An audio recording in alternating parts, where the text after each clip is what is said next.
I found something new today down in Antarctica, and it's another piece of the puzzle.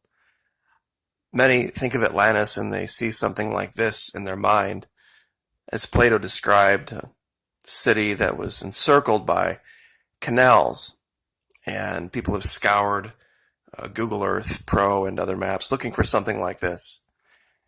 And a lot of different places have come up, but another angle many don't take is looking for the ships. Because if you had a city like this, the ships would have been the lifeblood. So if you can find evidence of the ships, perhaps we find something that has a record.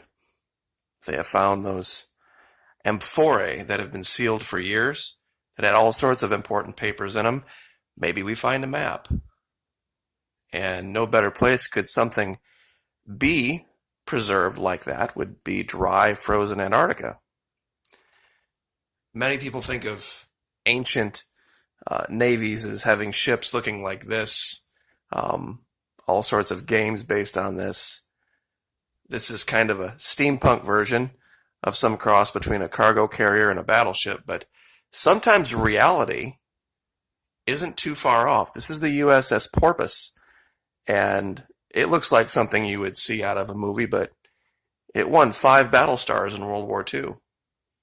And it definitely looks like something you would see out of an old sci-fi flick. But without any further delay, down in Antarctica, one of the places I used to go all the time, but I haven't recently, but I think it's important, is the coast. And it shows something that, a lot of people, they like to go dig right into the heavily detailed glacier areas. If you go along the coast here, you'll see evidence, if you stick with it long enough, of what looks like ports and perhaps something like an intercoastal waterway. Now, those who live in Florida, California, or other places know how important the intercoastal waterway is to the functioning of trade with any coastal city. And this is all over Antarctica, all around the edge. What look like very defined, very well-created ports where ships might have been. One of the first places that we found ships, and give me 1 second here, was here. And many are aware, and there's been some speculation about whether these are actually ships or not, but they look pretty well carved to me. I mean, I've seen aircraft carriers before, I've seen destroyers and PT boats before. These seem, pretty specific in shape. But then there was this one, and this one really took a lot of people's breath away. Because you can see where the wind has swirled around it. You can see the perfect tongue depressor shape of the, what I'm assuming, I guess, is the bow right here. And you can almost see what looks like a bow breaker down here, which would have been something way, way more advanced than what you would have expected. But without the newest thing that I found is right here. And let me see if I can get the right year going. Now this one you've got to kind of look at from a little bit different perspective. The first thing that I noticed about this region was this opening right here. This very specific, pronounced cave opening that looks like it has some kind of reinforcements on the side. And I'm like, well, what are they walking out to? What are they doing here? And then I looked, and it's difficult to see. It's still buried. But if you look right here where I'm running the cursor, this is the bow right here. You can see the edge, and if you look through, the snow is kind of melted off, and you can see the gray decking. And what almost looks like some type of a forward battle gun right here. You can see the main carriage unit here, and almost what looked like some cannons that might have collapsed, might have who knows? But truthfully, the way this is shaped, and you can see the very specific angle that you see with all ships right here. It's not all the way uncovered yet, but it looks like somebody from under the ice, somewhere back in here, has created some type of a walkway, a pathway to this, and it looks like there's also an opening here, perhaps something back here where they've made their way back into this ship to salvage it for whatever reason, having been frozen there for so long. And this is the kind of stuff that I think, as the years progress, decades down the road, 2030, 2040, it's going to melt even more down there. And this stuff with satellites getting better and better and better, people are going to start to see more of this if they allow it. Now also, very strangely, over here, looks like some kind of a pile of burnt refuse, for lack of a better term, which gives me more reason to think that perhaps they have been gutting this thing and using what they can out of it. Because I don't know how you describe this, what we're looking at right here, as just a function of wind, ice, rock, and snow. I know I say that over and over again, but remember, that's their story, not mine. Every time I show images, the naysayer's like, Antarctica is just wind, ice, rock, and snow. That's all it is. And it's like, really? Like, you don't have to trust me. And that's the best part of doing these videos the way that we do them. Anybody can go to Antarctica and take a bunch of pictures and then come back and say, boy, look what I found. You're just going to have to trust them that those pictures, just like the moon landing, I guess, are what they say it is. You don't have any way to independently corroborate. But with my videos, you do.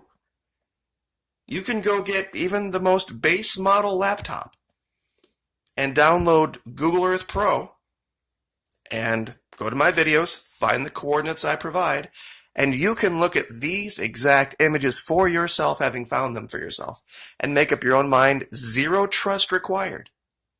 Zero trust required. And many have done this. And many have been just as shocked as I've been.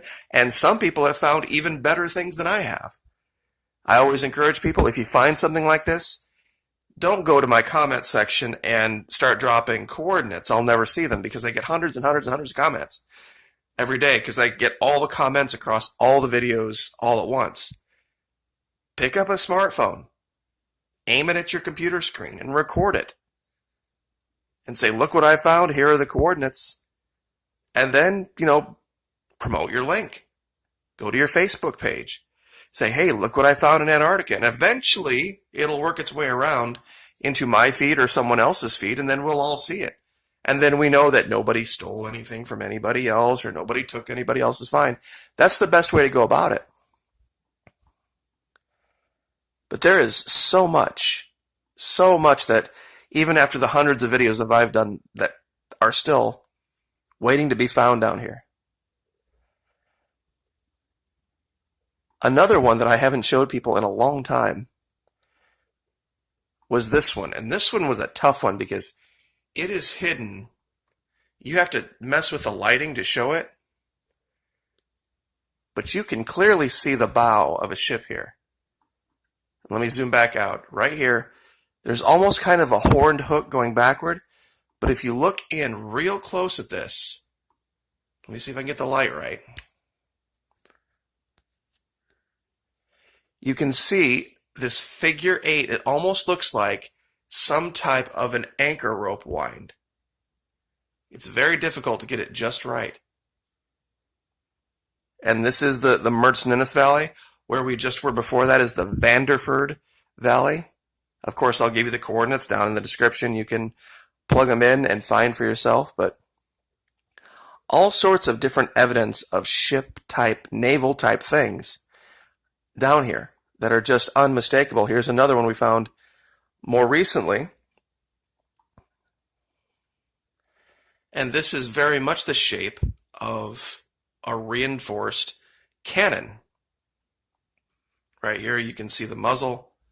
You can see how it thickens out at the back part right here, just like a cannon would, a ship's cannon would, just laying right on top of the ice.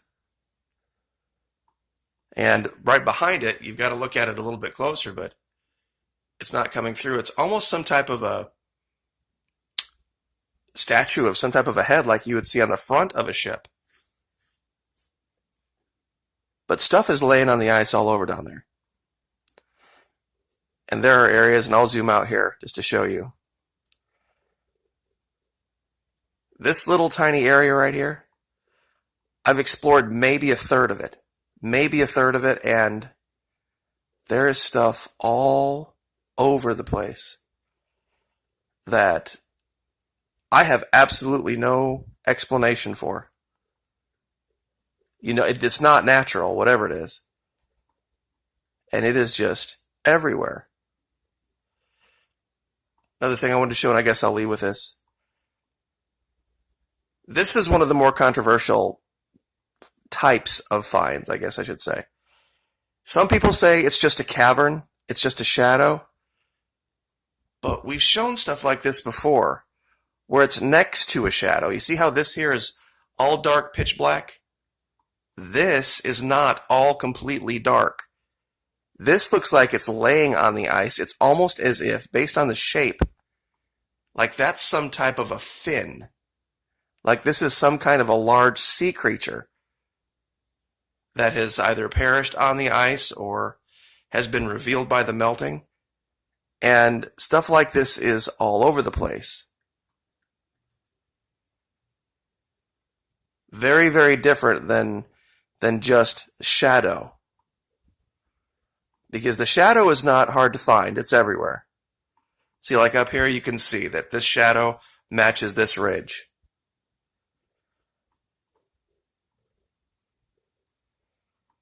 But this is very different. So, this kind of stuff you can find everywhere. I mean, everywhere in Antarctica. So, anyway, 13 minutes. I guess that's long enough. Like, share, subscribe. Thank you so much. I really appreciate all the support. We will see you next time.